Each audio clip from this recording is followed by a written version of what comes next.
The New England Patriots failed to make it to the playoffs this season with an 8-9 record. Following a promising rookie year, quarterback Mac Jones had a sophomore slump and was one of the NFL's least efficient signal callers. As a result, New England finished 26th in yards per game compared to 15th for the previous season. Misguided offensive play calling appeared to be the primary issue for most of the season. However, the offensive line was a disaster, and passing targets failed to create strong separation for Mac. The Patriots have already taken at least one step to solidify the offense by bringing back Bill O'Brien as offensive coordinator. Now they need to make some upgrades at the offensive tackle and wide receiver in order to give Mac adequate time in the pocket and dependable options to target. Unfortunately, blue chip offensive weapons are not abundant in this year's draft, so it'll be interesting to see if Bill and the Patriots go with the offensive player with the number 14 pick. On the other hand, defense was once again New England's strong suit, but they are still thin in key positions including cornerback, outside linebacker, defensive end, and edge. In addition, the threat of losing some vital defensive players to free agency and retirement could force the Patriots to take the best available defensive player in the draft. If I had to narrow down the team's priorities, it would be offensive tackle, wide receiver, and defensive backs. Even if the Patriots do re-sign top free agents and possibly make some acquisitions, these positions still need additional talent and depth that can be addressed with the draft picks. Here are my initial first-round targets. Without a doubt, the Patriots' offensive line underperformed, and I have circled right tackle as the Pats' top priority this offseason. In 9 games, right tackle Isaiah Wynn allowed 17 pressures and committed 8 penalties. Wynn is heading into the offseason as a free agent, so he could be heading to another team. Sadly, left tackle Trent Brown also had a lackluster season, and he could be cut to prevent a cap hit around $11.5 million, which is roughly 5% of the team's cap space. Furthermore, New England could lose Connor McNermott and or Yadnik Just to free agency, leaving a few options left to fill the position. Plus, the offensive line was ravaged with injuries that exposed the group's overall lack of depth. In my opinion, it is essential that New England draft at least one plug-in tackle, perhaps even 2, free agent moves against them. Luckily, the Pats' 14th pick should allow them to have a shot at least one top-tier offensive tackle, including Peter Skoronski out of Northwestern, Paris Johnson Jr. out of Ohio State, and Georgia's Broderick Jones. After watching some tape, Peter Skoronski is currently my top pick for offensive tackle, and is the most NFL-ready lineman coming out of the college season. Skoronski's technique is arguably the best in the draft, and his athleticism more than makes up for his short arms. As a pass blocker, he is hypermobile and is a smooth mover thanks to his quick feet. He has great pass protection skills that allow him to manipulate rushers and glide them as he wishes. If I had to put a label on Skoronski, it would be that he's a tactician, and he almost looks like he's juking defenders with his amazing hands and feet that negates rushers' speed and power. In the ground game, he shows great power and quickness, which allows him to get to the second level and move into space. Skoronski's primary concern is his length of arms, which are said to be around 32 inches, which is short for an NFL tackle. I have seen a few cases where long-armed rushers were able to outreach him and immediately gain advantage over him. As a result, he might be better suited as a guard, but I still see him plugging right in at left tackle, which will allow the Patriots to move Trent Brown back to right. Admittedly, it is unlikely Skoronski will make it to the 14th pick, but the teams with the higher picks might have different priorities, which will allow this NFL-ready offensive lineman to drop in the Patriots' lap. All right, going to do some tape on Skoronski. He's number 77, typically at the left tackle. This is versus Penn State. See a good move there. Number at the top of the left there. Good moves. So yeah, nice solid block. I'll also say this, one of my favorite running backs in this draft, 26 there, Evan Hull. Awesome, very Danny Woodhead-esque. Tough runner, can catch the ball out of the backfield. I think he was one of the few guys that led a team in both in terms of rushing yards and passing yards. Skoronski's on the right tackle here. Actually, no. Where is he? I mean, he was right, but was he? Must have been the heavy plus there. Anyway, oh, we got some Yankees-Orioles. But to note, Isaac, number 20. on Penn State, which I don't think he's not entering the draft. He's somebody who's going to line up with Skoronski several times in this game. And Joey Porter Jr., one of my favorites. Number 6, he's a corner. We're not getting too many good videos here, but I wanted to do, like, not highlights because I want an unbiased. Nice pick. Terrible throw. I want to get some videos of Skoronski and a little bit less of a highlight. I don't like offensive line highlights because sometimes they're very circumstantial. Sometimes they just lining up against somebody, a light edge guy and get creamed or.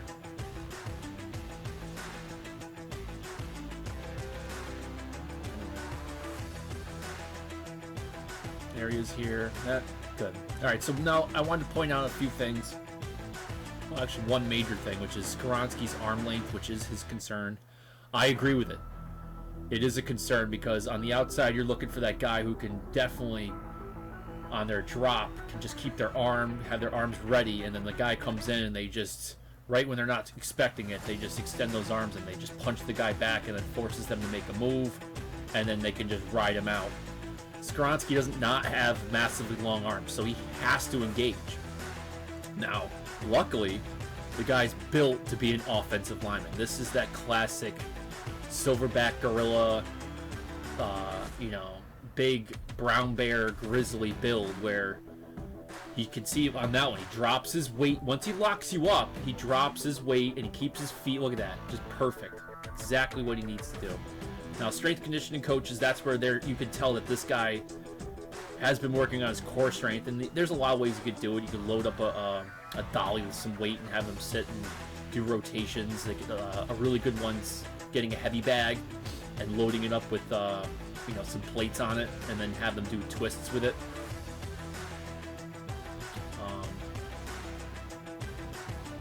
But you can tell that once you lock up, their ability to move his shoulders and hips to manipulate a person is.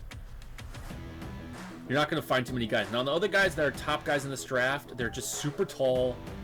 They can run you over. They got big, long arms. But you start going, like, those guys start going against some NFL prospect or NFL players, top elite guys. They're not going to be able to just run their weight towards the guy and put their arms out and just kind of push him back. Oh, that's a terrible snap.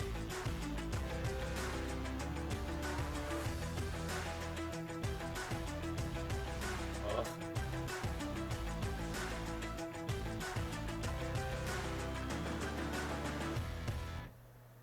I don't know if the play was there. We're not getting too many great highlights for Skoronski, but I wanted to put Penn State's one of the best defenses. Oh, there you go. So that was him getting to the second level. I think that might be more on the whole, just finding a good slot. Oh yeah, he just made a good adjustment. I mean, Skoronski wasn't going to get around the outside there. Good, solid block. See, that's a great example. The guy started going, he had him, and he just felt them out, and he just moved him.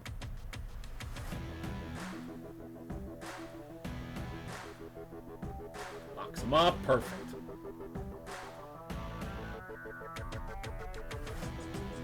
That was a good one. Now, you would think, oh yeah, he was giving back on that and he was dropping back too much, but he's still trying to keep the pocket.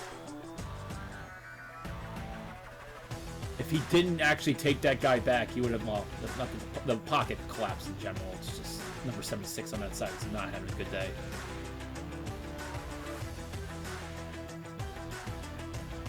He's not having a good day. This one might show it, because yeah, I think Isaac, number 20, he's definitely got better reach than Skoronski. Yeah, he does. So that was one where he was struggling a little bit.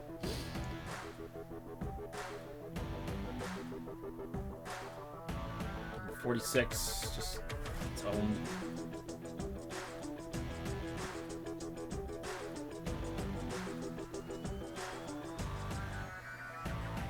Oh, good pickup. Alright, we'll end it there. But you can see, you know, he's got good feet.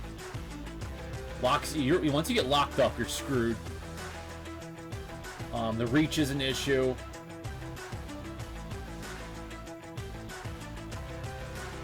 He might be moved in at guard. I don't know.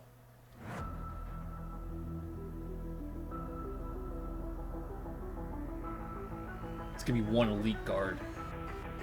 We'll see. Definitely got the tools. Definitely number 1 pick. No, sorry, first round pick. See how it goes. All right. There's Skoronski. Paris Johnson Jr. has great length at 6'6", and yet he has remarkable athleticism. Watching the tape on Johnson, you can see he is a strong run blocker that can move bodies and get to the next level with authority. His pass protection could improve, but his skills have been trending up, and was able to keep rushers off his quarterback this past season. Johnson's able to cut off the edge and shows his ability to get depth on his drop. Furthermore, his size will make it hard for defenders to get around him, and he knows how to use his size. On the downside, it appears Johnson might need some additional strength to add a few more aspects to both his run and pass blocking. He looks to be a bit underpowered and has issues dropping his center of gravity to prevent defenders from getting under his pads. He also tends to be impatient in pass protection and attempts to engage the rushers by reaching and lunging, thus putting him out of balance. If he misses with the initial strikes, rushers close the gap and get into his body. It is obvious that he lacks the experience in the tackle position, but he's only been playing there 1 season. In general, Johnson's a raw tackle with solid potential that could be heading to Foxborough. Alright, so here's Paris Johnson Jr., number 77, left tackle. This is Ohio State versus Notre Dame.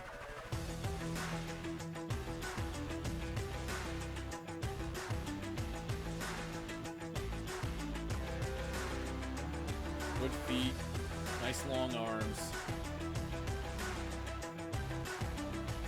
So you're going to see the differences between him and Skoronski. Good feet. He's just relying upon those. We'll see. We'll see.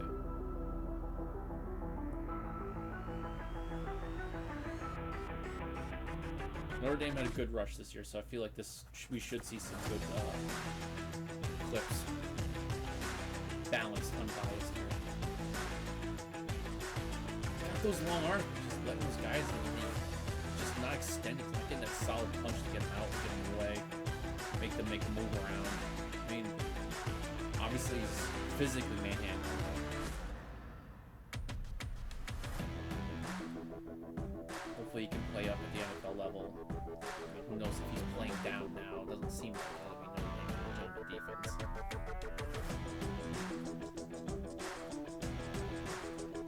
Another one of my favorite guys, Jackson Smith and the Jigba.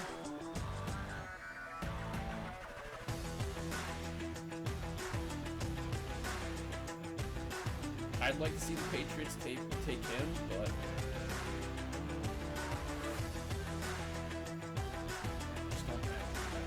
I don't have that bad feeling the Patriots just gonna pull off. Like the last 2 years, I actually was happy with Mac Jones, and I was really happy with Cole Strange. Not that I knew. I mean, at the moment, I had a gut feeling that they knew something that no one else did. And you know, there's some times during the season where Cole Strange, everybody was, you know, that you can get some, you know, pessimistic, grumpy analysts there saying that, you know, Cole Strange was a mistake and he's having a rough time. Yeah, everybody's gonna have. I mean, there's some. Look at the rest of the lineup. I mean, Bueno and David Andrews had good seasons. People were healthy, but both tackles had, I think, arguably had a worse season than Strange. Isaiah Wynn definitely. Anyway, sorry. Now I'm not even talking about Johnson here. So there he is, number 77. Let's see what he does here.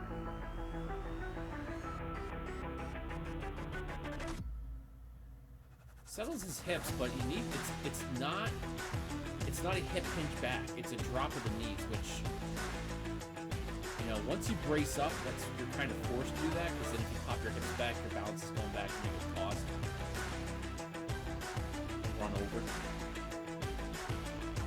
So he's got to do that, drop the hips and sink a little bit more right before the contact. So it's just maybe, again, a lot of these problems are just, you're 6'6", and the majority of the season you're not going against, well, maybe Ohio State, but you know, some of these guys are not seeing, like, they're not going against other top level talent.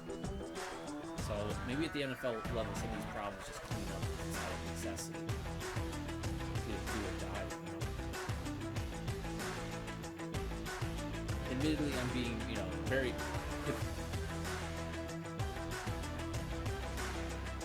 critical because it's still good. Everything's good. There's nothing terrible about it.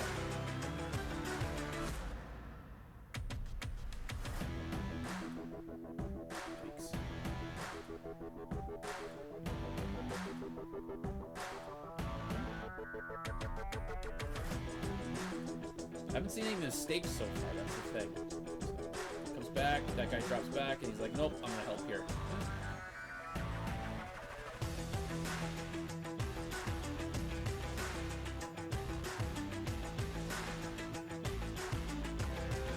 Yep, smart. Wow. Alright, good vision there. Good awareness.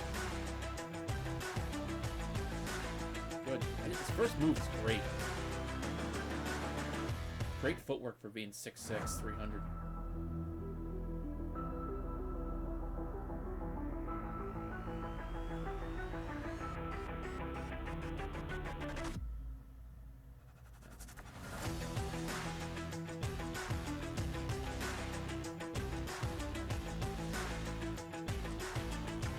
He doesn't have that lock-up Skaronski ability.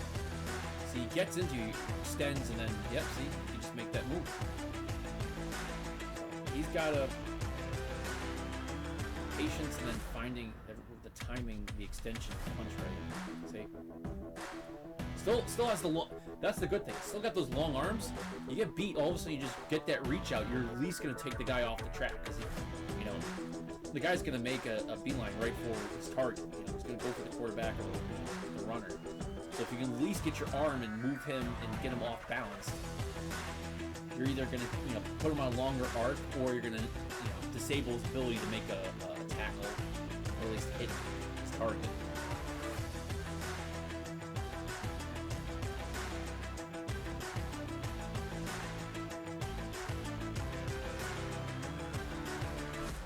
Bad, good second level move there.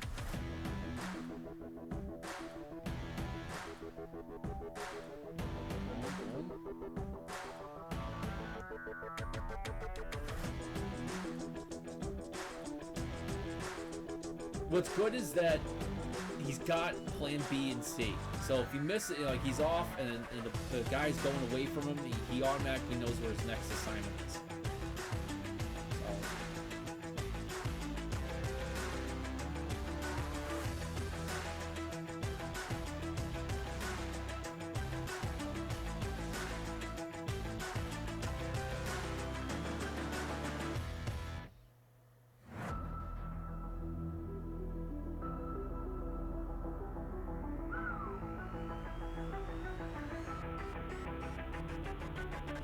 Good.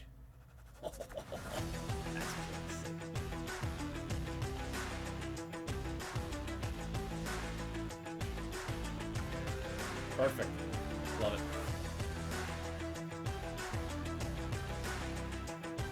He's just a big, tall dude. He's gonna have to clean some stuff up.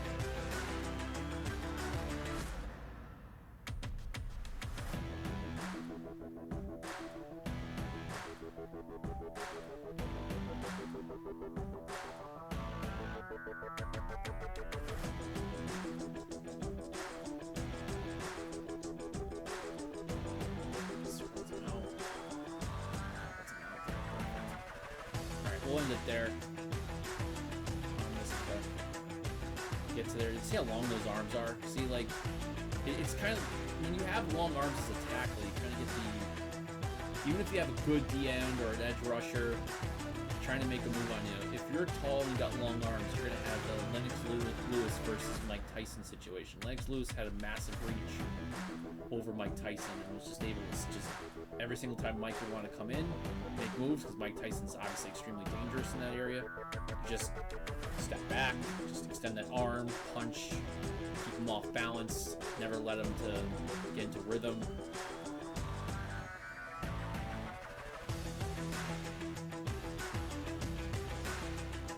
And he's not just a huge dude, he does it right. Speaking of huge, on the far side, secret I really want the Patriots to get, Mr. DeLon Jones. He's a little heavy in the feet, big dude, and I mean big. He's like 6'8". I think he's got over like a 7-foot wingspan or something. I have to go look at the Pro Bowl measurements, or Senior Bowl measurements. He's not as athletic, but if you can get him, I don't know. There's a few other tackles that like, could be first round. Guy from Tennessee, Oklahoma. So it's possible the Patriots could get in the second round. All right, I'm gonna end it here. But Paris Johnson, solid candidate. Again, very similar to Skronsky. I feel like probably between 10 and 13, right before the Patriots are going to pick. Both Skronsky and Paris Johnson Jr. are going to go off the board. So, we'll see. We know. All right. Broderick Jones is probably third on my list, but his elite athleticism and strength gives him first-rate run blocking ability and allows him to be a beast in open space. Make note that Jones didn't allow a single sack at left tackle at all in 2022, thanks to his strong arms and powerful hands to keep defenders at bay, along with proper leg and core strength to generate movement at the line of scrimmage. Jones seems to have good vision by picking up twists and stunts up front, and edge rushers were stopped in their tracks as Jones locked them up. In addition, his tape shows he has great spatial awareness and can judge his blocking angles when engaging defenders at both levels. On the downside, Jones appears to be very raw and shows signs of being impatient. His pass protection needs work as he leans and bends at the waist, causing balance issues and losing the leverage battle. Furthermore, I did see some instances where he stops his feet after initial contact and just uses his length to control the defender.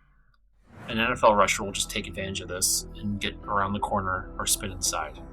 Adding some additional strength in the hips and legs could allow him to drop his center of mass at the contact and keep his feet moving. Overall, Jones can get polished up and find a spot at the right tackle for the Pats. All right, we're going to be doing Broderick Jones, number 59.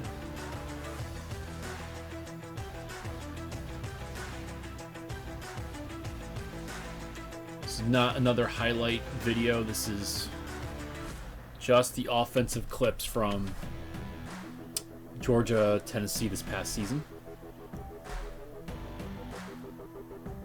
There he is, good engage. I mean, now Broderick it's the athleticism. He does a good job of getting low, engaging.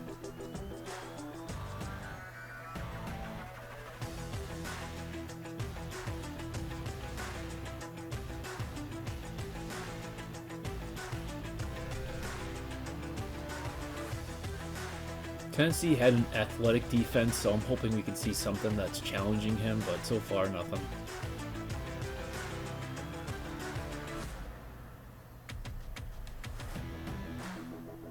Oh, come on, man.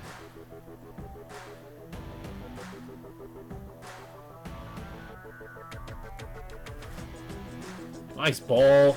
Good catch.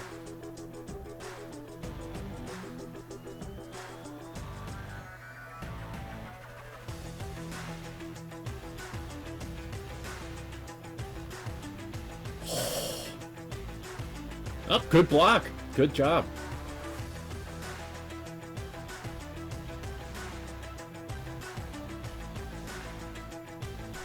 Let's see what's going on here.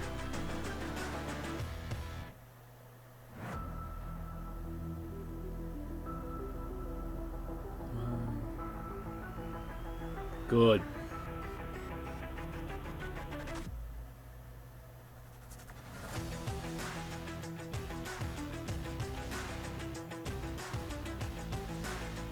Now Jones is, I think, 6'4". It's definitely not. He doesn't have the same length as Paris Johnson Jr., but I like his lower body mechanics and build a lot better.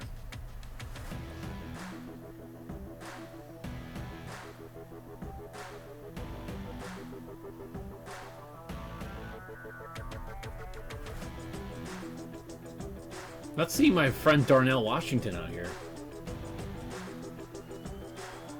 He's another one of my favorite prospects. The guy's like, I think 6'7", 6'8", tight end or something like that. Something ridiculous. Athletic for his size. Tennessee should play some defense here. Might want to stop that from happening.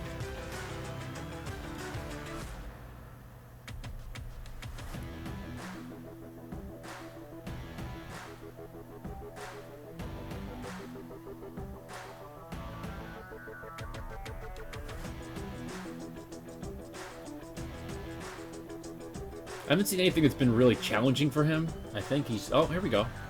Oh, there was a miss. Not that I don't think he was going to get to that, but... I think the running back could have read that a little bit different. I would have definitely taken the inside on Broderick.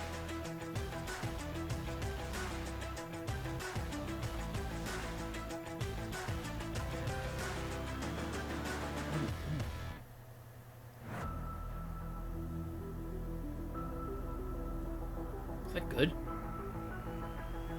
Oh yeah, got his foot in there. Nice. See how he ducked his head?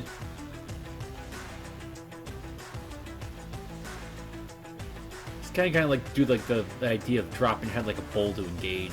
And it's good to get your upper body into it, but you gotta time your arms to punch. You know, you gotta get that punch right. You want to engage the air instead of having your face mask do the work.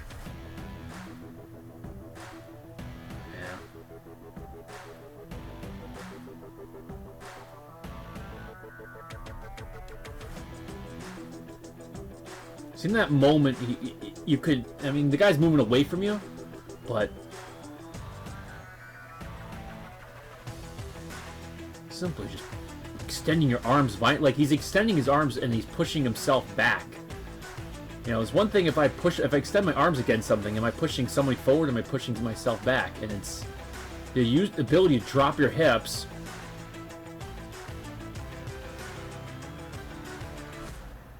and extend. Now we had, I mean, there's a few great, the Hammer Strength Bear machine, which is amazing for anybody who plays football, where you're driving, you're popping your hips through and extend your body and your arms out.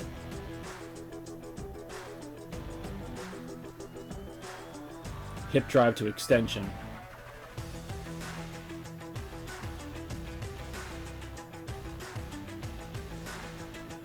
Not seeing that from him right now. Athletic, good vision, seems like he knows what he's doing. He's got some work to do, but that's okay. Love his feet and his athleticism, though.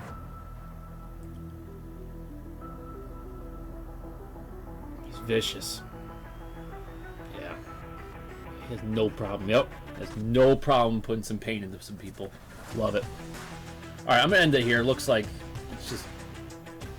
It's not really... No one's really testing him. He's making some mistakes. But... he'll be coached up. We'll see if he... I mean, he's probably the one guy where... if any of the other... round 2... linemen probably could overtake him. It's hard to say if Skoronski or Paris Johnson Jr. will, leave my top 3 in terms of offensive tackle prospects, but Broderick Jones is probably the one that I'd probably switch out.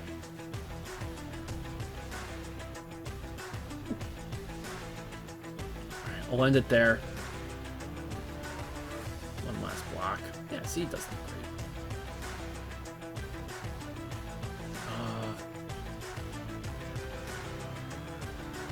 Keep watching more tape. It's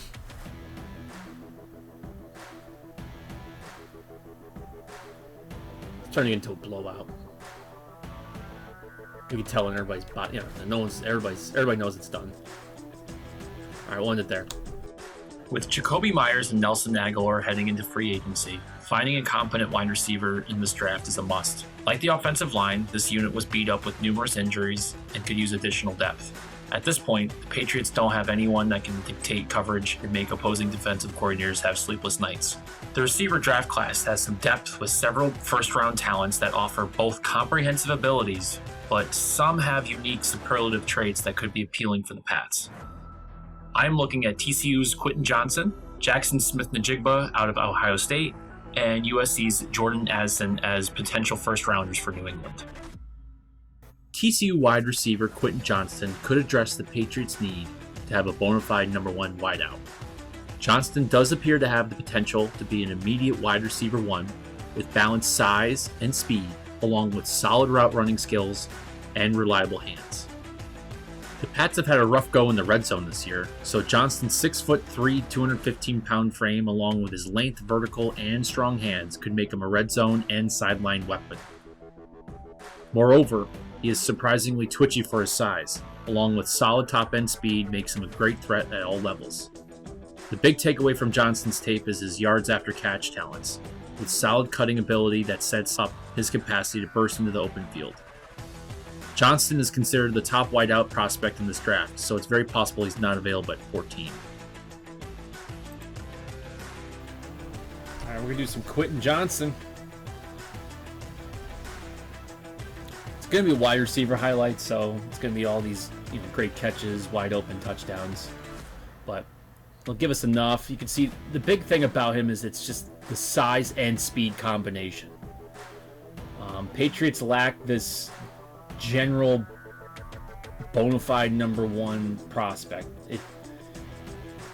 Do we create it in aggregate between Thornton's speed, Parker's number one contested catch skills, Jacoby Myers' route running and hands and reliability, Bourne's explosive play capability, all those things. You put them all together, and yeah, we kind of have one. And I feel like as a unit, the Patriots actually have a decent wide receiver core. It's just missing a true one, and all the other tools on the Swiss Army knife that we want to use, they're great, but if there's anything I have that I use out of a Swiss Army knife, it's just the big knife, a little 3-inch blade, and we don't have one. We have 2 or 3 little short ones. We have can openers. We have even have a little scissors. We got the scissors guy, but we don't have the big 3-inch knife, and doesn't mean the Swiss Army knife is useless. It's just it's much more effective when it has a large cutting blade on it, and I think Johnston could do that. And I don't even think I wouldn't even put him as my favorite. Who would be probably my favorite wide receiver for the Patriots? I'd put that as Jackson Smith-Njigba with his slot ability, and the guy can. It's amazing on slants or in motion. Could be an elite slot, right? But we can also get slots in the second and third round. I don't know. We'll see. All right, I'm going to cut it here. It's just him over and over, just catching. I mean, these guys got skills. We'll give it to him. Step up. Big bomb. Johnston. Good catch. One of my favorite receivers in this year's class is Jackson Smith-Njigba out of Ohio State. He's one of a handful of receivers that show the combination of awareness and speed to make explosive plays that can break a game wide open. His first step is arguably unmatched in this year's class, which will make him a relentless threat to generate separation on even the best corners in the game. What is more, Smith-Njigba has a solid second gear to threaten the defenses over the top, which allows him to score from anywhere on the field. In addition to his physical prowess, he shows polished technique as a receiver, with his ability to track the ball well and deploy his hands late. Furthermore, he has elite yards after catch ability and can dart past defenders to make further gains. But it's very dangerous on crossing routes and working in the middle of the field, making him a potential elite slot right out of the gates, which has been an empty position in the Patriots offense since settlement. What is more, the Pats have been lacking a good third down weapon to get open on short and intermediate routes. Into the bargain, he is a serious threat coming off motion, which is another weak point for the Pats this past season. As a result, I suspect Smith-Njigba could have features to entice Bill to make the call. In addition, I think he will still be available at 14, but we have to wonder if the Pats believe that he's more than just an elite slot to justify the first round pick. Alright, so this is last year's Rose Bowl, the infamous Jackson Smith-Njigba game, where he set records.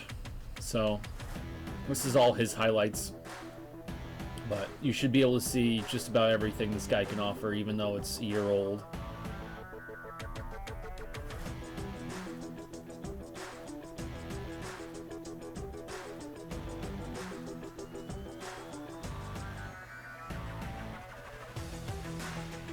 Now, he's not very tall, he's not very big, super shifty. I wouldn't give him the joystick title that goes to Zay Flowers, but his big playability is probably, I mean, if you watch this, it's definitely better, in my opinion.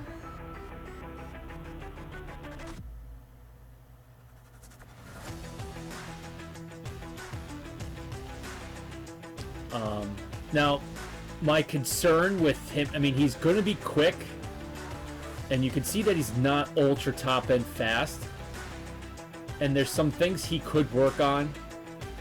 I'm sure that he's working with somebody right now, which is his running mechanics, because he's got a long torso and short arms. He has to get his knees higher. So we used to call them scooch runners, which is, look at the amount of backside mechanics. What I mean by that is, look how high his feet come up when he's running. His knee is very low in the front, his heels are very high in the back. You want to invert that. You want your knees to get higher and your heels to be lower in the back, because once your feet come up off the ground behind you, once you hit the ground, your feet's coming up and you're in that flight stage, you want to tuck that heel right under your butt and get your knee to come forward so you can get that foot back down quicker. You don't produce power with your feet behind you, right? See how I can see his feet coming up basically right at his butt level? If you're running from behind and you see a running back or anybody who's receiving, you see the whole entire bottom of their cleat from behind, their running mechanics need to be addressed. See how his knees barely get up? He pushes his knees forward and his toes forward when he runs. So he reaches when he runs. He's not hitting the ground. He's just got quick little feet. But see how he's putting his feet out in front of him? He needs to pick his knees up and slam into the ground. Now that'll obviously make him quicker, faster, but then also his ability to do a quick cut redirection while maintaining top end speed. That's where he's going to have to work on. Well, he's going to have to work on. Running is not reaching. It's hitting the ground. You're actually really pushing. Running is pushing, not pulling. Not like walking where you put your foot out in front of you. He's pulling himself along with his running. He's not picking his knees up and hitting the ground.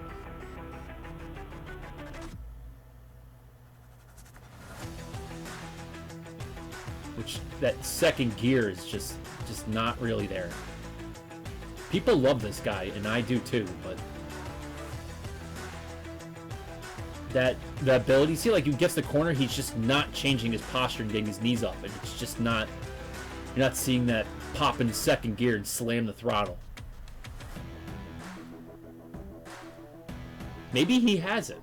Maybe out on the turf, maybe at the combine you're going to see it, but in the films, and even, I mean, again, this is a year old, I didn't see it improve that much this year, so. Now, you'd probably sit here and be thinking, I'm not really, bullish on Jackson Smith-Njigba, but I am. The guy, in terms of what, especially for the Patriots, the guy fits in. Some think that he's best in the draft. I would, for what he is and what he can do, yeah. For somebody, he will be. Kind of comes down to what you need. But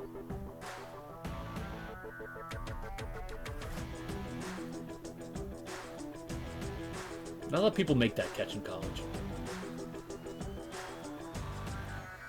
get a little bit of a bubble screen there. Not really, but oh, seems like something Patriots like to play here. Maybe not this year though. Impressive. Anyway, I'm gonna leave it there. This is, well, it's come to an end anyway. But that's it. Jackson Smith-Njigba. Potentially the first Patriots pick there. USC's wide receiver Jordan Addison could be on Bill Belichick's radar as a potential first-round receiver. Addison's tape shows off his route running skills, with some smooth movements, quick feet, and extra sharp cuts. He shows some natural ability to track the ball well down the field, has reliable hands, and times his hands well not to tip off defenders. In addition, Addison has break speed to create separation and is very shifty to generate significant yards after the catch. If I had to sum it up, he makes everything look really easy and natural. At 6 foot and under 200 pounds, Addison has a thin frame, so he might struggle to fight off bigger cornerbacks and contribute to run block. I'm not sure if Addison is the answer at 14, but he should be able to be operative NFL receiver out of the box. Alright, so we're doing Jordan Addison out of USC. Not very big, 6 foot. I think he's 175, 185 in that range. But he makes things, it's just so easy. It's so smooth for him. Good hands. Racking up points against Rice here. That was a blowout, though.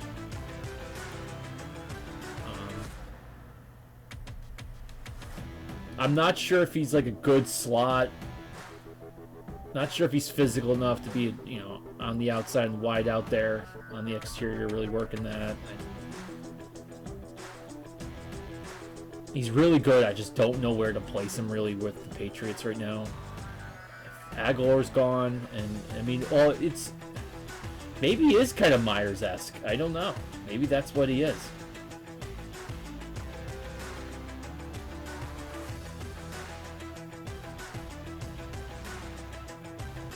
He's quick and he's very smooth. Obviously, his skills downfield are great. We'll see what his combine. I think he's supposed to be 4.3, but we'll see. I'm waiting for at least one clip here to show us where. I mean, he's making catches downfield. He's making these short intermediates. Where is he? Shifty-esque, but we're not really seeing that second yards after catch. Pick up the knees. Yeah, he's not bad. All right.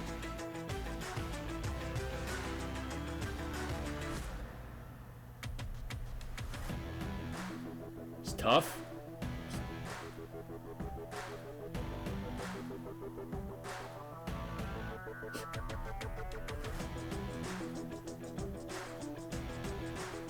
Go, knees. Yeah, all right. Okay.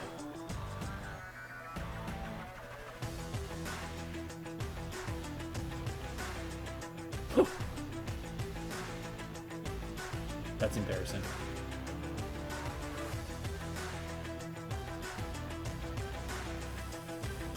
He's making this guy look good.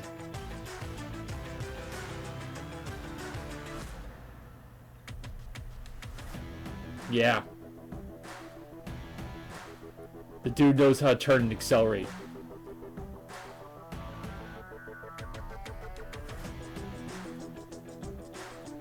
Here we go. Picking these up. See that? He's picking his knees up in the front. His backside mechanics is still there, but it's not like his heels up over his butt. So he recognized open field, picked up his knees. Yep, that's much better. Easier because he's taller to a certain extent, but his turnover tells me that he's got, yep, he keeps it pretty tight. He still's got a decent amount of backside mechanics. He can hit and pull his heel under, but it's not bad.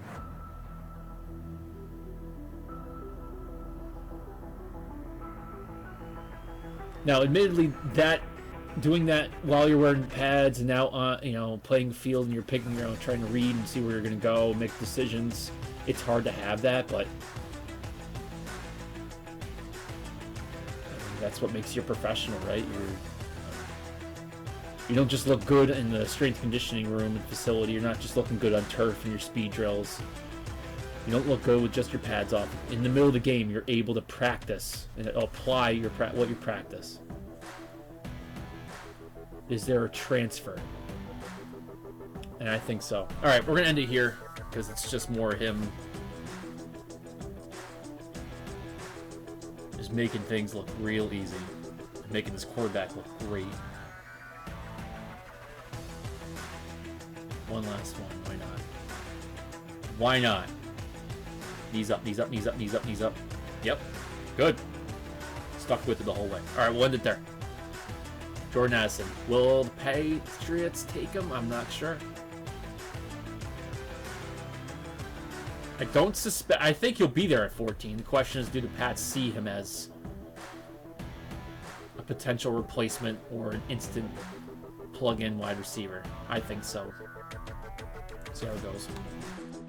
Similar to the offensive line and wide receiving units, the Pats secondary is facing numerous flight risks, including Jonathan Jones looking to follow his predecessors and get a huge payday in free agency. Despite the team bringing in 2 solid rookies last year, Jack Jones and Marcus Jones, the cornerback room will still need talent and depth. Most notably, the team is lacking a big corner that can handle man coverage and put up a fight against big-bodied receivers. Furthermore, Devin McCourty is possibly retiring, so the need for a starting D-back could be on the top of Bill's list. Thankfully, this draft class is very deep at corner and safety. I'm looking at Alabama's Brian Branch, Joey Porter Jr. out of Penn State, Antonio Johnson from Texas A&M, Cam Smith from South Carolina, and Christian Gonzalez from Oregon. Brian Branch is a defensive back from Alabama who was one of my favorite players in the entire draft class. The tape shows that Branch has great awareness and is extremely fast at reading his keys to get in position to make plays anywhere on the field. He shows the potential to play a roaming safety role in the middle of the field, where he can disrupt passing lanes, cover receivers, and make clutch tackles. Surprisingly, Branch has the prospects to be a blitz threat with the power to fight through blocks and has remarkable closing speed. Interestingly, Branch does have the potential to play nickel corner and keep up with slot receivers by preventing separation. Moreover, Branch has shown he can play man coverage on tight ends, which was a serious issue for the Pats this season when Duggar wasn't on the field. Branch has excellent hands and is a real threat to create interceptions and make game-changing plays. The Pats need to add depth in the secondary, and the potential loss of Jonathan Jones and/or Devin McCourty makes Branch a great candidate at Foxborough. However, I'm not convinced he is an elite-level corner or safety that justifies a first-round pick at number 14. But his versatility is something the Pats need, and probably won't find at this level later on in the draft. All right, Brian Branch, defensive back out of Alabama. Safety, but can play up in the corner, can play up in the box. It'd be interesting to see what the Patriots are going to do with their defensive backfield this year, because if Jonathan Jones is gone and McCourty's gone, or maybe this next year is his last go around. I mean, he had a great season, so I mean, did he lead the team with interceptions this year? He might have. I have to look that up. But to get back to Branch is that the Patriots are going to need to address both of those regardless.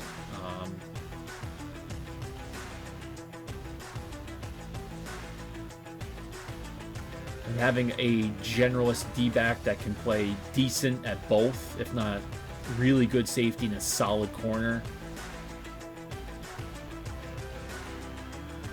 is going to be essential if the Patriots want to maintain their calling card of having a solid defense.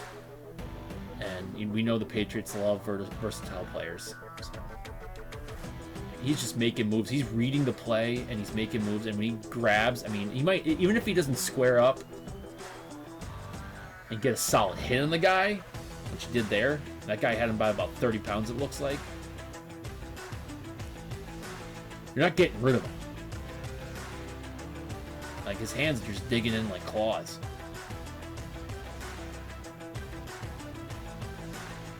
Nice move. Nope. Just enough contact, but not too much. Good move. Turn, got his eye on the ball, stuck the arm out. I mean, obviously this is basic stuff, but you're seeing how much he's good at. right? So we're seeing pass coverage, we see him come up, we see him come in the box, see him blitz. Got his hand under him there, pop the ball out, beautiful. Good timing. Look at this. Got him. Guy knows how to play ball. First round, you're looking at top-end studs, but you're also, you know, first round, you just can't screw up. Find guys that, if they're on your team, you can't have the bust. That's the thing. First rounds can't be busts. Second round, you take a chance maybe on somebody that could have been first, had some red flags, or maybe some physical freak that needs some coaching up. First round, you're looking, first most important things, the guy knows how to play ball. He's good at his position. He has the physical talents to eventually start. Doesn't need to be absolutely elite talent. If you need him and you want him and you know this is a surefire thing, why not? Look at this. All those big bodies, that guy finds his way out.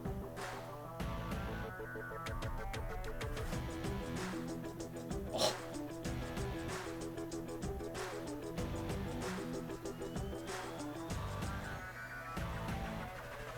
No. Good timing. It's highlights, but still. He makes plays.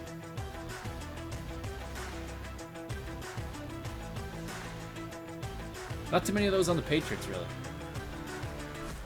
Look at that. Sign him up. Joey Porter Jr. out of Penn State is one of my favorite cornerbacks in this year's draft, and will be a great fit in Foxborough. At 6'2", Porter's big, physical, and has excellent footwork that could make him a day one starter in New England.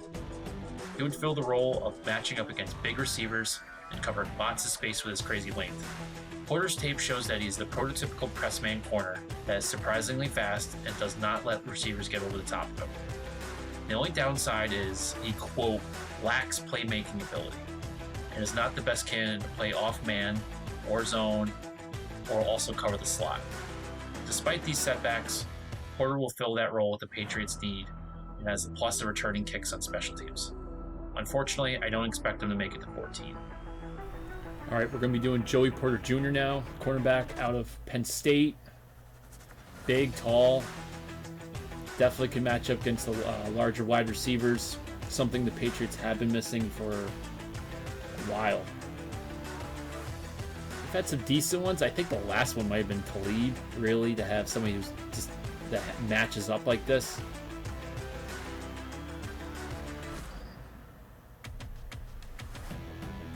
Pittsburgh usually has some big physical wide receivers. The other thing is that you have somebody this big and this large. I mean, his wingspan is huge. His hands are down by his knees, basically. You put that in the red zone and there's all those underneath routes, he's just going to stick his hand.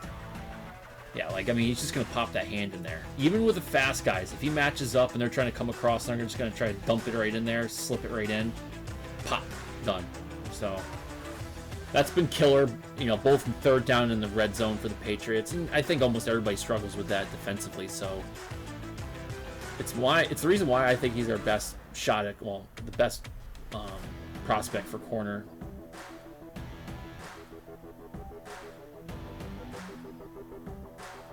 It's hard to see because, we don't know how fast he does do some kick returns. The dude can run. Or is it punt returns? And or both, whatever. But just always there.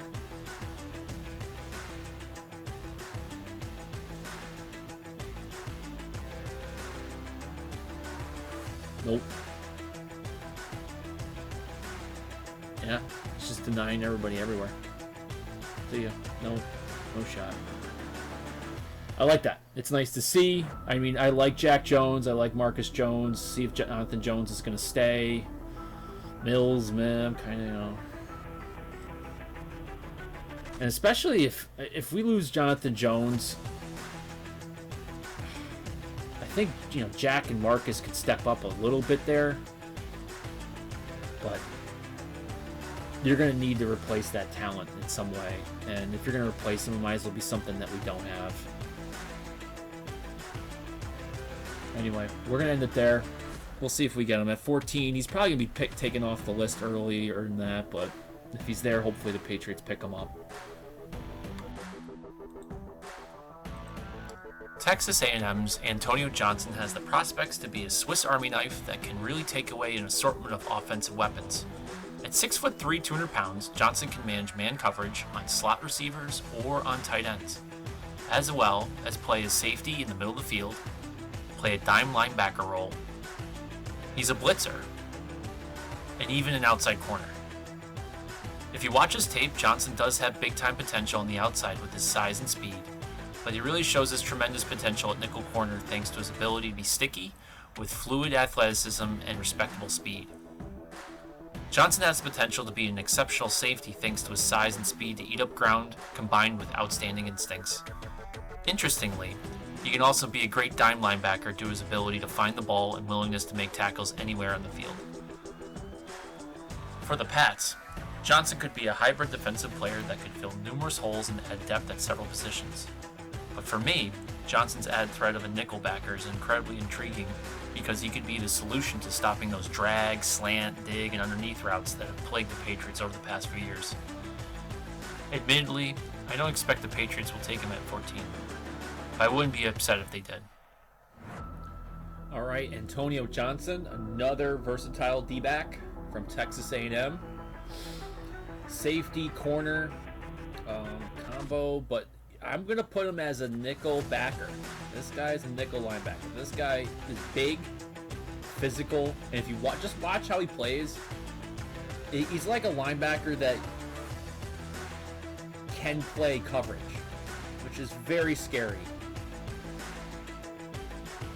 See how much bigger he is compared to the rest of his defensive backs? Dude puts a shoulder on him and then is able to turn around and just pick it out of that guy's hands. Lots of replay on this. At least I think there is one. Yep. Shoulders him, gets the ball out. Boop. Sorry. Now would I like to see him like wrap up and pop his hips through and keep driving? Yeah. I mean, he's not going to be able to probably do those sort of plays on every single NFL running back or receiver, especially like at a tight end. He's not going to be able to come up and just drop his shoulder and stick him up.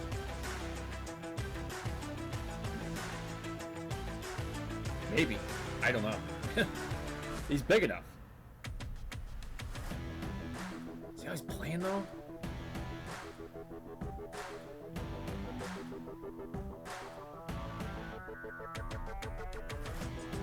Look at this. Is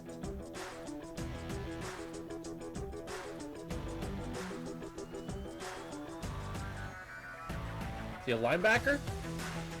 Is he a safety? Holy cow.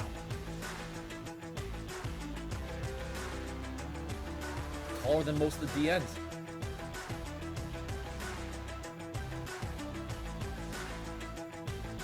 Now, I don't think he has the greatest hands. I'm not sure how he's... I mean, he's probably going to have some issues with coverage, but as a safety and somebody who can come up and probably stop some of those, or may at least make them think twice, those mobile quarterbacks. I mean... Does anybody want to deal with that? I don't think so. Okay, he's gonna rip. Yeah, he's gonna rip him fast. Get over here. Nope.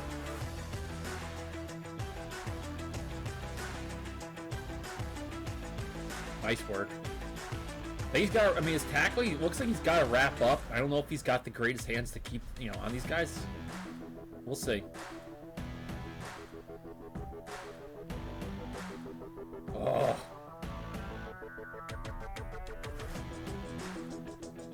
He just has a nose for it. Knows what to do. Scary.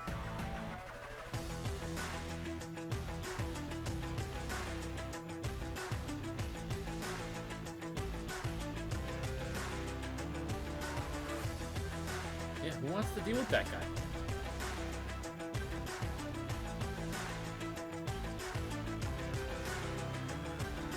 Yeah, he's got to wrap up. He's got some issues there.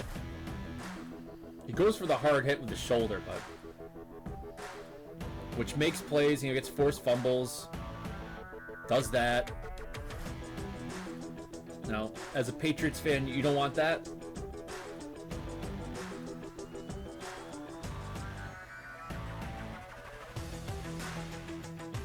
Yeah. Tell me about it. Done. Oh, that is a little...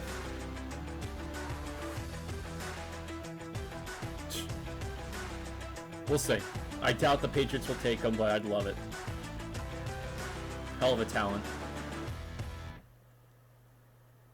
Love it. Christian Gonzalez is a big corner at 6'2" and over 200 pounds, who has some great highlights from a strong 2022 campaign where he recorded 45 tackles, 13 assists, and added 12 stops. In the secondary, Gonzalez had 6 pass breakups and 4 INTs thanks to his ability to track the ball, along with elite ball handling skills and great high point skills in contested catch situations. Christian shows very good instincts on the box. He's a solid tackler and has no problem taking on tight ends. Gonzalez's tape shows that he has tremendous route reading skills and picks up on the quarterback signals. Physically, Christian has ultra quick feet, powerful hands, shows straight line speed, and fluidity in jumps. I have seen projections that he could hit low 4.3s in the 40, and his on-the-field play backs that up. Christian does have some things he needs to work on, including he is vulnerable to double moves and doesn't track the ball well downfield. So a quick wideout that has top-end speed could be a problem for Christian early on in his career. Gonzalez is a big physical corner and has great linear speed and solid ball skills. He has some risks that will need to be addressed before he's matching up with the NFL league, but most of these are coachable and the Pats have a strong track record of quickly developing elite corners. It'll be interesting to see how he comes out now. Alright, we got Christian Gonzalez, Oregon. Another big physical corner.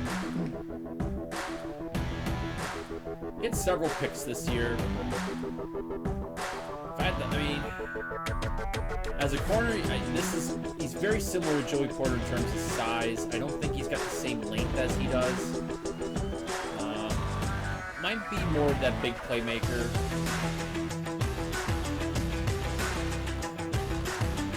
I see him going in the first round. I'm not sure if he's going to get picked up earlier than Porter, or that could be just depending on the team. I see him in the same tier. He's telling that guy's at the second pick of the game, I think it was. Oh man, good timing, good hands. Yeah, he's pretty long. Look at that. He's got some nice long arms.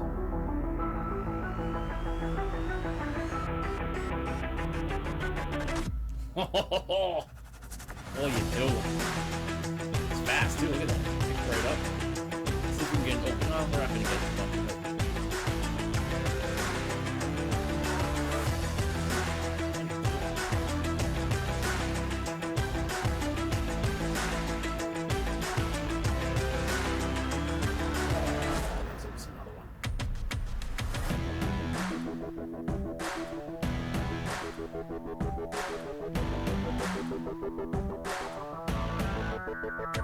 Oregon has.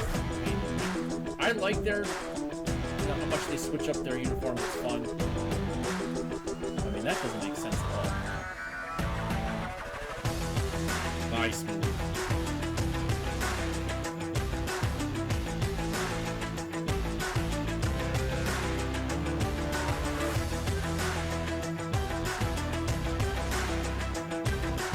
Now, the thing is that they say he can get beat. You can maneuver and squirm away from him. Now, he has the speed to probably stop the bleeding or limit the loss, I should say.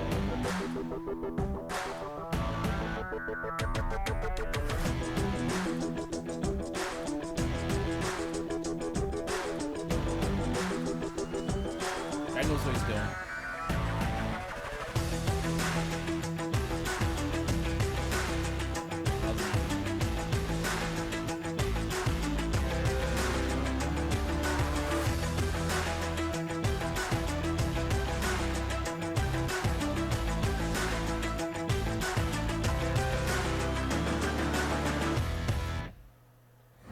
Field goal? Let's do it. Sign him up. Hopefully his combine holds up.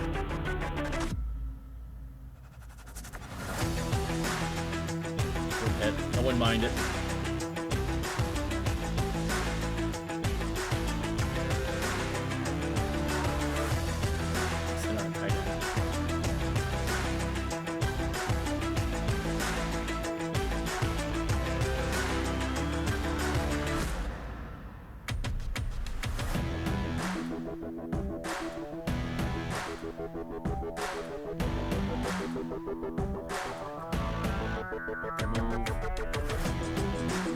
grabbed onto him. Not fighting through it, though. He's got some work to do, but raw talent's there. See the best. Cam Smith from South Carolina has strong technique and awareness that makes him a solid first-round candidate. Cam's tape shows he has talent to read the flow of action and then tacking to break up the play. Smith moves well laterally and stays low in his back pedal.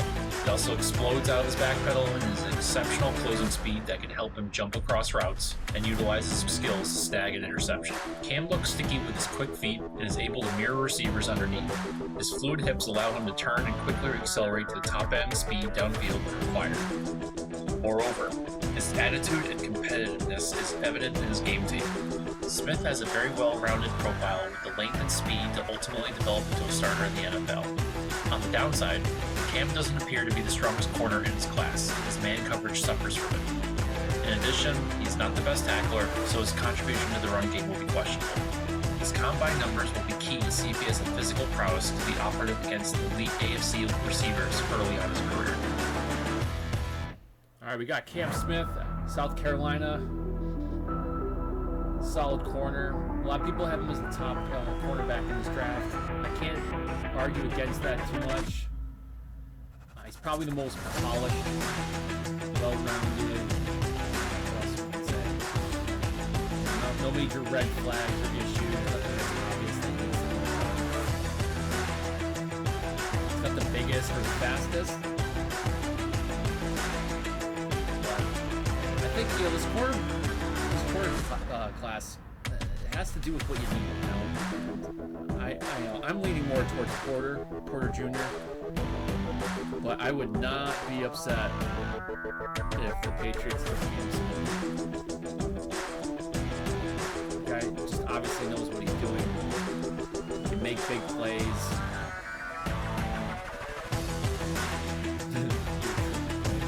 Nope, that's not happening.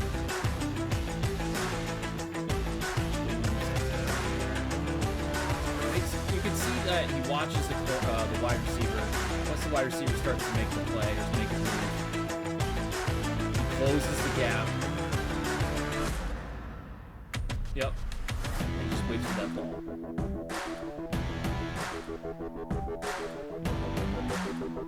Or he just waits for the quarterback to make a horrendous pass. Just intercept. Yep, another one. See, that was another one where he just waited for the wide receiver to make square up. Closes it, they look for the ball. Boom. Sign him up. Besides offensive tackles, wideouts, and defense, there are other first-round targets that can be considered as a best available pick, which would be the team's first big step towards a change of direction. At the 14th pick, the Patriots could have a shot at some of the elite talents at the I have my eyes on Notre Dame's tight end, Michael Mayer, Clemson defensive end, Miles Murphy, Clemson's Trenton Simpson, and Texas running back Bijan Robinson. Notre Dame's Michael Mayer could be a potential first-round pick now that Bill O'Brien's back in house. Mayer's a good athlete with his quickness, size, and natural instincts to be a dangerous receiving tight end. His tape shows his ability to make contested catches over defenders, superior talent to high point the ball, and has strong hands to take the ball to the ground. Mayer will be a great end zone target to get separation while running down the seam, on crossing routes, and underneath. Moreover, Mayer's a dangerous yards after reception tight end, which is provided him with the nickname Baby Gronk. On the downside, Mayer's not an outstanding blocker, but solid enough to start and extract some movement early on in his career. One might think that drafting a tight end might be a waste of a pick in the first round, but adding another target that can catch the ball on third down and in the end zone would be beneficial considering being arguably the two biggest issues last season. Plus, adding another competent blocker on run plays could provide some relief to the offensive line. Surprised that Bill and Labs Mayer considering the team's opponents, but it would be a foolish move. All right, we got Michael Mayer, tight end out of Notre Dame. Nickname Baby Gronk. Also seeing Gronk 2.0. And for you Patriots fans, you can right away kind of see the similarities there. It's not as big as Gronk, height-wise, but similar build, and I would say the skills are very similar. How he plays,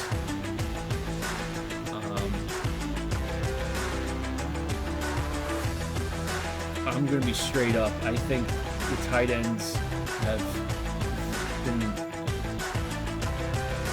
This past season, those tight ends should have been a lock for yardage, touchdowns, decent blocking. And, you know, Hunter Henry had some games. Jonnu, I think, actually looked better than the prior season, but that's not saying much. But I think the tight end needs some attitude. Somebody who's hungry. I'll take Hunter Henry probably if we, you know, depending on what is the next. Well, actually, Jonnu I think is up first. So Jonnu, I want to believe in the guy, and I want him to work, and I want things to work out. I think it was good. It made sense. And I don't think he was utilized under McDaniels correctly, and last year just wasn't another great year for him. I just don't see both. Yeah, I mean, Hunter Henry and Jonnu are probably not going to be around again. One of them's going to go. The tight end is critical to the Patriots since Gronk, even before Gronk. It's been a weakness since Gronk. And this guy is Gronk 2.0. He's got hands, man. Look at that.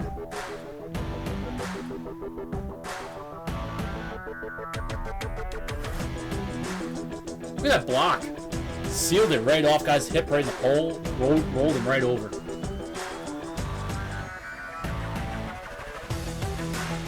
People say his blocking is not great. I mean, yeah, come on. I mean, it's not like he's putting it up on a D end or an edge guy there, but he's not bad at it. He's big and physical enough. Another year, coach him up. Fights through that.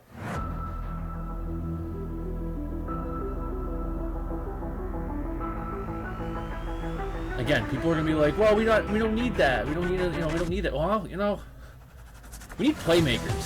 First round's about getting people that are gonna change things up, instant plug-in. I like plugging in the holes, but if the Patriots just find this guy to be too good to pass by and they pick him up, and everybody's gonna be pissed that it's, you know, it's not another wide receiver, and like, what are we doing?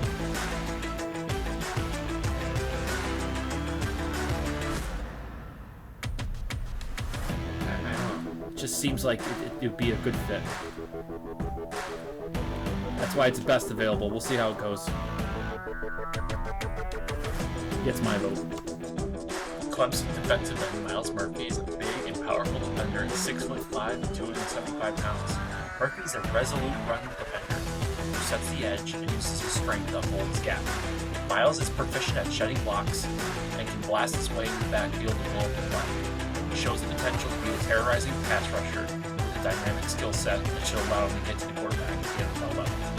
His tape shows both speed to get around the corner and power to pull rush through tackles. The Pats might not be in desperate need of a D-end wise and guy performing well, along with solid backups in Mitchell and Roberts. However, Murphy has natural speed and power that makes it very difficult to single block, which can unlock Barmore and also allow Junan Uche the freedom to cause chaos. It is possible Bill sees Murphy as the best available at this point in the draft. Alright, we're looking at Myles Murphy now, the end out of Clemson. All I can say is that this guy's just kind of unstoppable. What I mean by that is even if the tackle is able to square right up with him, he just doesn't stop. This dude just leans in, gets his hips under, and just keeps his legs moving. Or he just runs right around in this case.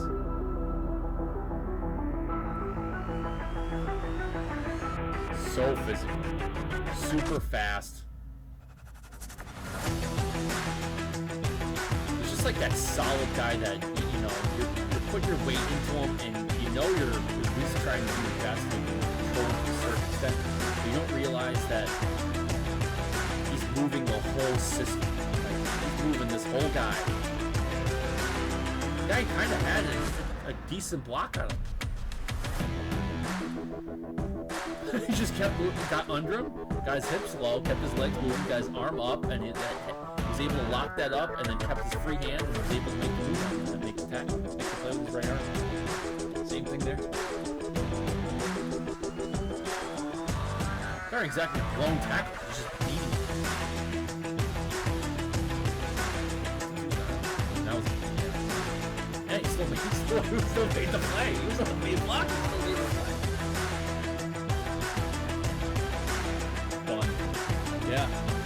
Freak.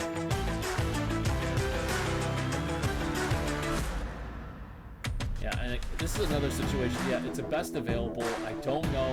First of all, I don't think he's really the best defensive end or edge guy in the draft. He might be. People might be. We'll see how he moves up the board, moves down the board as we get closer to the draft. The reason why I'm picking him, or I'm just talking about a target, because he might be there. The Patriots might not be a DN wise, and they have a decent, operative guys there. This is one of those, even if you have a decent player, put him in there. He's going to have an impact.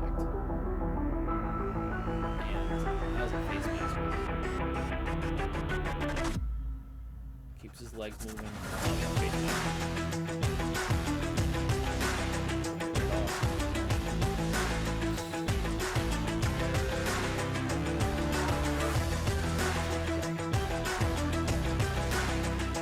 That wasn't a highlight, that was just walking back. Yeah, anyway. I'll take it. One might think that New England doesn't need another linebacker, but Clemson's Trenton Simpson would probably be too enticing to pass by if he makes the 14. Simpson's initial quickness and athleticism is superb. In fact, he has achieved freak status with his 40 being projected to be in the high 4.3s and a 10-yard split under 1.5 seconds. Looking at his tape, Simpson has good lateral and downfield pursuit skills to match his physical traits. Moreover, his quick change of direction ability will allow him to make immediate adjustments on misdirection and help with coverage. The big attraction is his sideline-to-sideline range to contain runners, combined with his ability to be an excellent tackler in space. I invite you to go watch some of his highlight videos. The guy makes other players look like they're standing still, while he comes flying in off camera to make the play. The Patriots have attempted to get quicker and more athletic with their linebackers. They're still lacking that top-end speedster that can terrorize the opposing offense on every down. I don't expect Simpson to be still on the board at 14, but some of the teams with earlier picks might have different priorities, and the Patriots will look out. All right, we've got Trenton Simpson, another defensive player from Clemson. You know, I put in the fact that he's a freak status. This guy moves. This guy's very quick.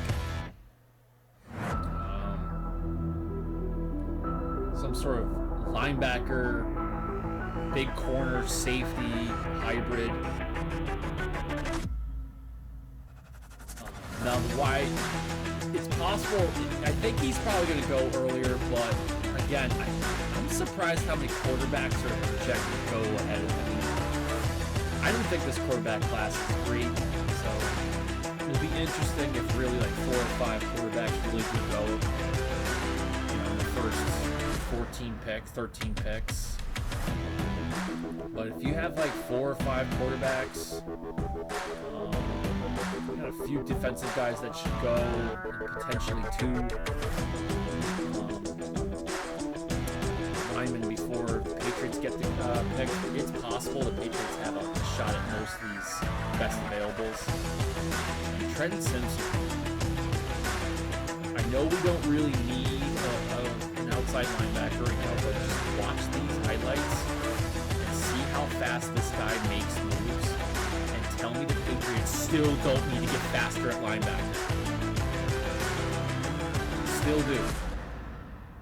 Doesn't mean the guys we have are bad. It's just we still need to get quicker, and somebody that can literally go from east to west, north to south in a blink of an eye. This guy, like I said, this guy's supposed to go in the 4.3s. They're projecting this guy to go 4.3s. 1.5 in the first 10 yards. Watch this. I mean, watch. Dude, he's there. There's no way. Done. I don't get it.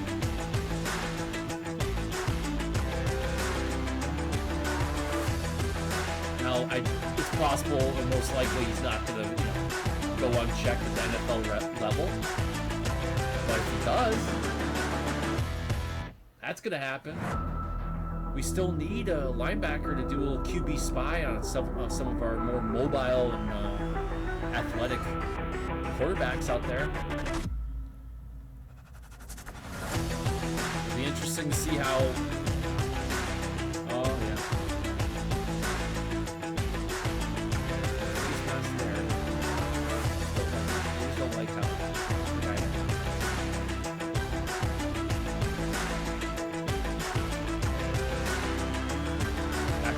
Face mask on. Yeah. Anyway, I think we'll end it there. You can see.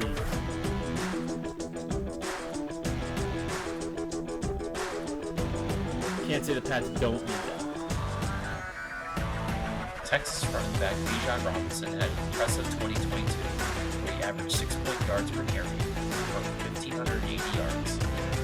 Bijan is full of talent. He's arguably the best runner and receiver in the running back class, which not only makes him one of the top running backs, but one of the best overall offensive weapons in the draft. In fact, some scouts have said he's a bigger and better Reggie Bush, and can be compared to Marshall Faulk, with the entire offense being run through him. Indeed, sometimes these comparisons are a bit of hyperbole, but if you watch Bijan's tape, you can see how he is superlative in almost every facet, and with an ideal body structure. Robinson has incredible cutting ability, changing direction in an instant. It is rare to see a big back who's so sudden in his movements to outcut defensive backs and second-level defenders. Bijan is fast with a quick first step that allows him to hit the hole quickly. Bijan's second gear is noteworthy, the ability to break off for long runs. Bijan's power is also worth mentioning, as he is not a small back and has the physical talent to break tackles to pick up yards after contact. Moreover, he has also developed the skills to maintain a good pad level and keeps his leg churning through the tackle. I did notice he also has a nasty stiff arm. Perhaps the most impressive asset is Robinson's capacity in the passing game, and will be a mismatch weapon. He runs superb routes to create separation and has soft hands. Furthermore, Robinson could be a great slot option, much like Kamara and McCaffrey. Moreover, Robinson has shown he can provide solid pass protection and will defend the QB with some vicious hits. Last but not least, Robinson has been hyped to have a great reputation as a hard worker, loves football, a solid teammate on the field, and a locker. Indeed, the Patriots already have elite running back room from Ramondre Stevenson and Damian Harris, plus 2 solid rookies with Calvin Harris and Pierre Strong, along with the dynamic veteran Ty Montgomery. But Damian Harris is heading into free agency, and we don't know what's going to become of Ty Montgomery. It is possible the Patriots will enter the draft looking for another ball carrier to bolster that group. Robinson is potentially the best player in the whole entire draft and has superstar potential that Patriots could use.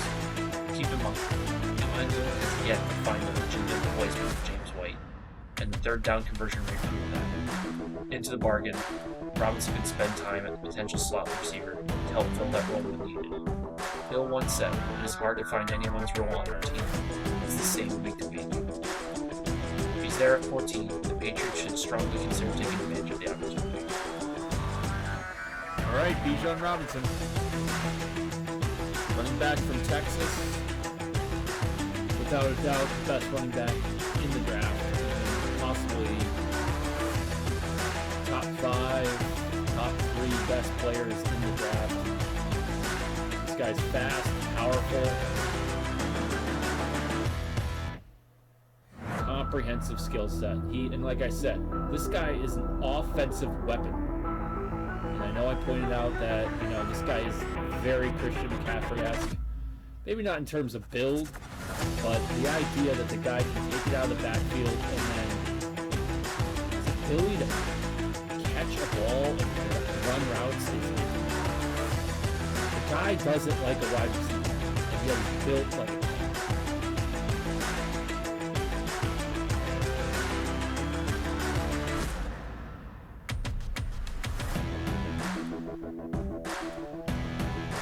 Obviously, this comes down to, do we still have Damian Harris at the beginning of next year?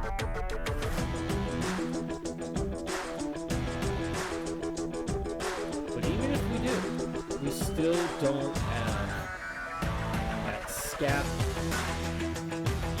third down, receiving back that is critical to the Patriots offense. And to almost every offense. Who does it need?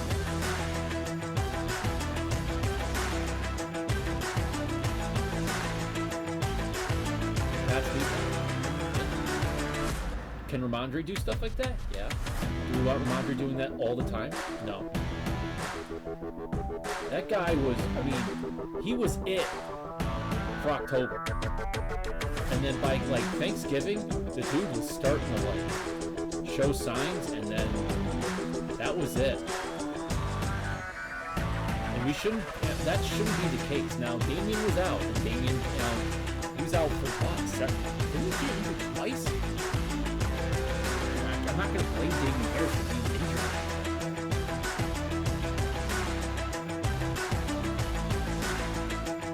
I'll point it out again. Ramondre had the most receptions.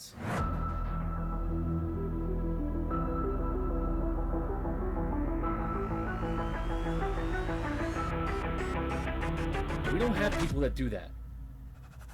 We just don't. Now, Pierre Strong might be the receiving back this year. He might find a way to be the weapon that the guy's super fast. But at this point, I don't know if we can wait for him to develop.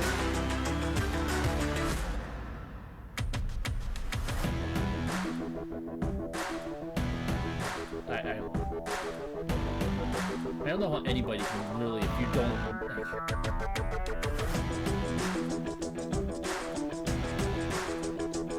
He's so twitchy. Suddenness is unbelievable. And then you gotta take him down. We don't even have some receivers that can catch that.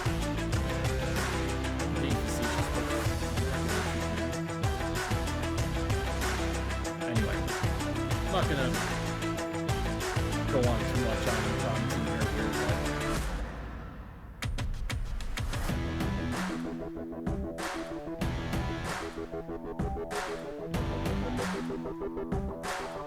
Patriots run the ball. Patriots need to down back. So what do I think the Pats are going to do? Well, I would say there's a lot predicated on Bill O'Brien and how he intends to run his offense with Mac Jones. He knows very well and is able to bring back his offense to a national championship in Alabama. Without going into a deep dive, I would say Bill O'Brien's offense is a lot of gun, lots of targets, lots of motion, and targeting short and intermediate routes between the sticks instead of big plays. Essentially, everything that was missing this past season. How does this impact the draft? Interestingly, O'Brien's offense works well with a solid slot receiver and a legitimate receiving back. Two things the Pats were missing this past year. Maybe Bill O'Brien believes that these athletes already exist on the roster and they just need to be coached up. But I haven't seen any receivers that have the suddenness or the comprehensive skill set that James White had. That doesn't mean Bill O'Brien sees the current offensive targets as useless and free agents who should be admitted. On the contrary, Jacoby Myers, Kendrick Bourne, both tight ends will be great components of the Bill O'Brien offense. Parker and Thornton will also be needed to be the big play threat and require appropriate matchups thanks to Thornton's speed and Parker's contested catch skill set. So, it is possible that we see Jacoby return and the need for an elite wideout from trades is not as critical as we believe. The Pats might not need to go with that top receiver in the first round. Indeed, the first round pick is probably going to be heavily determined by free agency, much like previous drafts. The Patriots are going to bring back Myers, Harris, and Jonathan Jefferson to heavily deal with again offensive tackle. They'll take the best available talent in both teams, which could still be a wideout or corner anyway. For those of you who are dead set on drafting receiver in the first round pick no matter what, there are some solid slot receivers that are expected to be available in the second round, including Zay Flowers out of Boston College, Tank Dell from Houston, or Josh Downs from North Carolina. These could at least fill the roster spot and finally get Matt Ridley targeted. In fact, I got about 14 prospects that are solid slot receivers. They lose Myers to free agency and don't trade for a lead wideout to replace him. I suspect the Patriots will go after all the top wideouts in the draft. The Pats will still have to find an offensive tackle and defensive back, but that can be addressed in the second round, which will have several tackle prospects including Juwan Jones from Ohio State and out of Oklahoma. There's also plenty of defensive backs, including Devin Witherspoon out of Illinois, Eli Ricks from Alabama, and Keely Ringo from Georgia. As I mentioned above, there are several great slot receivers that could be available in the second round. And also, Keyshawn Mooney from LSU, Jalen Hyatt from Tennessee, and Rasheed Rice from Mississippi. They'll also Damian Harris from free agency and Mike Pursuit from Keyshawn, trying to bring in a solid receiving back and indeed, there are plenty of running back options in the second and third round. Alabama's Jahmyr Gibbs that can fill the roster spot and could be a great value pick. UCLA's Zach Charbonnet is a hard runner that could be involved. Devin A-Chain from Texas A&M is very fast. If the Pats fail to re-sign Jonathan Jones and or lose Devin Moore to retirement, we have to expect they will consider picking a talented defensive back. Admittedly, this draft is saturated with defensive backs, so it's possible that we can identify some of the radar prospects in the second and third round. Personally, I would hope that New England would sign an offensive lineman in free agency, which is very talented.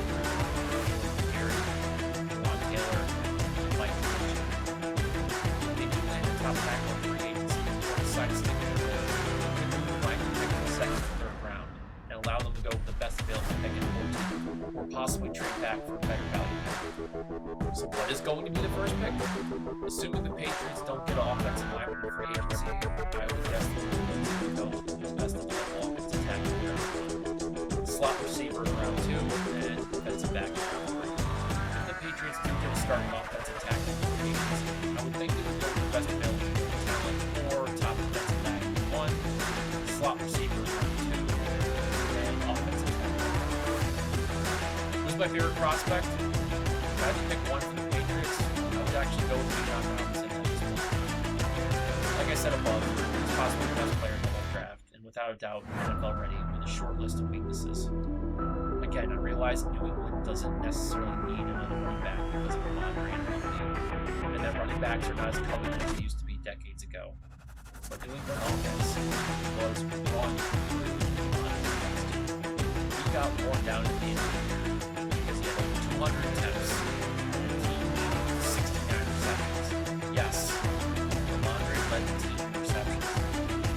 Still, the Patriots still need to rely on running backs, and the two running backs this year is essential. Moreover, like I previously mentioned, Bijan has the suddenness and route running ability to put in the slot. Don't think that will move the needle for the offense? Think about how the 49ers season changed after bringing Christian McCaffrey. What is more, Bill O'Brien has had numerous pass-catching running backs in his offense throughout his career in the NFL and in the contract. So there really needs to be one, regardless if it's Ramondre, Tyler Huntley, Pierre Strong, or something. Admittedly, I don't expect the Patriots to hold him down in England. He's certainly my top pick because he's really one of the only handful of players that will have immediate impact. I'll have to worry about being short potential cost. As a result, I don't classify Robinson as a running back. He's just an offensive weapon. So there you have it. I'm sure these will change after the NFL Combine as the team makes deals with free agency. What do you think about my list? Which one would you pick? Did I miss anyone? Let me know in the comments. I'll be moving on to second round targets in my next video. In addition, we'll be making several other draft related videos and Patriots related content in the coming weeks. Hope you enjoyed. Thanks for watching.